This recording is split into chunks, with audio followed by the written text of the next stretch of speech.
Mendoza, get your ass back up to second squad's position and find out what the hell is going on. But... I don't have time for your lip, soldier. I gave you an Sarge! order. Listen! What is that? Where's that coming from, Mendoza? I don't... There! Mira!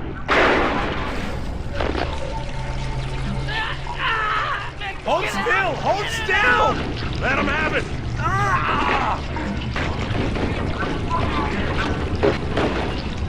Sergeant, we're surrounded. God damn it, Jenkins! Fire your weapon! There are too many, Sarge! Don't even think about it, Marine. Listen, Rocco! Get back here, Marine! That's an order! Jenkins!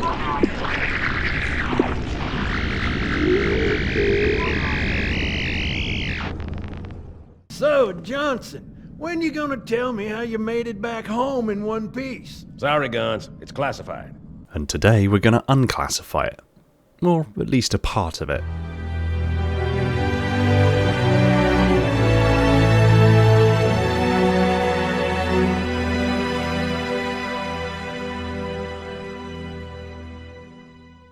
Hey everyone, welcome back to Installation 00, and we are seated squarely in Spooktober, on our run up to Halloween, so it seems only fitting that I mix into my usual repertoire of videos some scary stories from the Halo universe.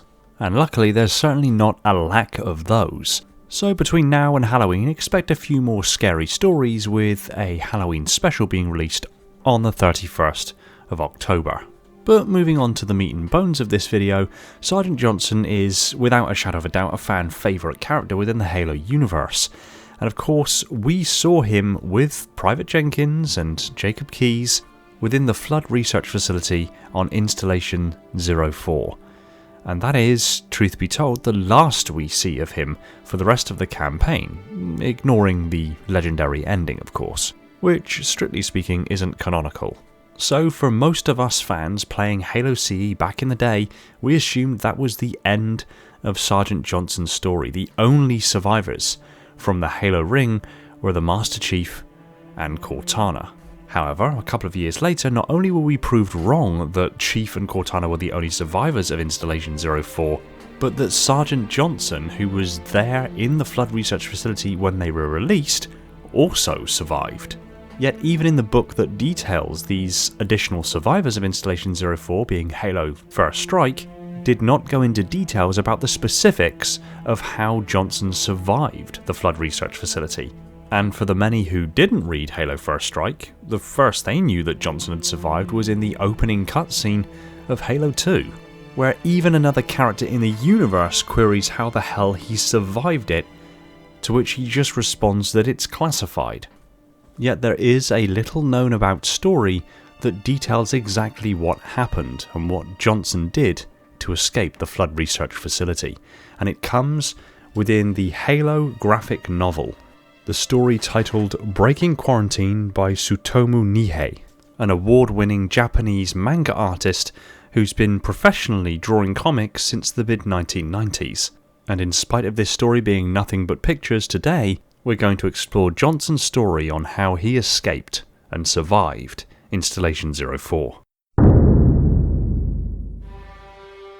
The story picks up almost at the exact moment that we leave it during Halo CE. At the moment that Private Wallace A. Jenkins' mission camera footage cuts due to the systems detecting either he had been wounded or killed in action, we pick up with Johnson, who has managed to fight off the numerous infection forms that had entered the research facility. With expert weapons handling, sheer grit and determination, and likely his Orion candidacy Spartan 1 augmentations aiding him, he had managed to avoid succumbing to the same fate as the rest of his squad. He spins, still fighting off the last pod infectors, to see Private Wallace A. Jenkins wrestling with an infection form that had attached itself to his shoulder. The Marine, who had been by Johnson's side since the beginning of the Human Covenant War, was stood in an opportune position to allow Johnson to squeeze off a round that passed directly through the infection form, severely injuring it, but not outright killing it. The unfortunate but ultimately unknowable consequence of this action, of Johnson desperately trying to save one of his longest serving brothers in arms, was that it may have been this exact action which caused this particular infection form to be weakened to the point that it couldn't entirely take over Private Wallace A. Jenkins, instead leaving him in a despairing, nightmarish limbo where he could sometimes enact some control over his heavily mutated body and other times was at the mercy of what Jenkins came to call the Other. So for those of us who know Jenkins' struggle, it may have in fact been Johnson's fault. If you wish to learn more about Jenkins' struggle, the link is in the description. Following this shot being taken, Jenkins collapses to the floor. At this point, Johnson assumes that the shot killed the infection form, but that Jenkins succumbed to his injuries. But as Johnson looked upon his fallen Marine's face, it began to blister and formed tumorous growths. His skin began to degrade and tentacles burst forward from the rapidly opening wounds. Johnson could only watch in horror as Jenkins' body was mutated and his corpse was lifted from the ground, a large set of tentacles growing from Jenkins' former forearm. Jenkins reached out to Johnson and then cracked those tentacles through the air like a whip. Johnson brought his arm up to guard himself, but the impact sent Johnson flying across the room and impacting a low wall on a walkway nearly 20 meters away.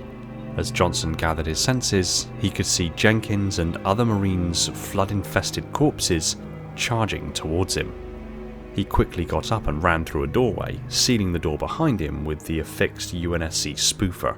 Hearing the flood beating on the other side of the door, Johnson turned his attention to the corridor he found himself in, and as he began to move, he stepped around a corner, and at that exact instant came almost face to face with another flood-infected human wielding a shotgun.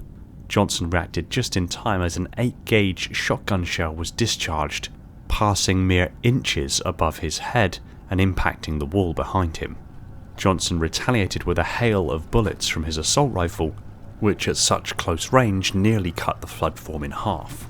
The hail of bullets blew off the former Marine's head and dislodged the right arm still holding the shotgun, but did not kill the combat form. With his assault rifle now empty, he drew his M6 pistol and fired off several rounds, eventually putting the combat form down. At this moment, the several combat forms on the other side of the door that Johnson had just locked inadvertently struck the door controls and the doors opened. The several combat forms then moved into the corridor that Johnson was now occupying, with one combat form brandishing a needler.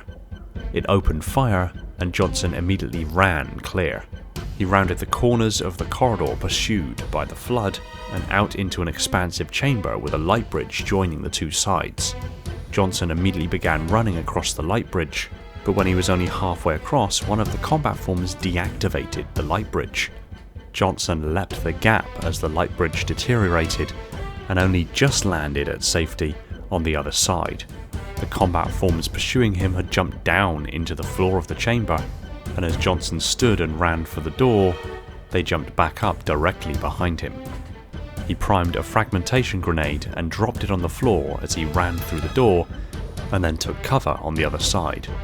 The grenade detonated, sending a blast wave of fire, shrapnel and flood bits onto the wall directly adjacent the door. With no further sounds of activity, Johnson stood and followed the corridor through to a lift room, where he boarded the lift that he had originally ridden down into the facility with his squad. He primed the controls and rose up the lift shaft and was soon bathed by the daylight shining in from the facility's opening. And at that we conclude the story of breaking quarantine. What happens next isn't known, it just hasn't been explored. All that is known is that shortly after this, Johnson would meet up with Lieutenant Elias Harrison, Corporal Locklear, and Petty Officer 2nd Class Sheila Pulaski. They would ultimately board a Pelican and escape Halo's destruction mere moments before the Pillar of Autumn's fusion reactors go critical.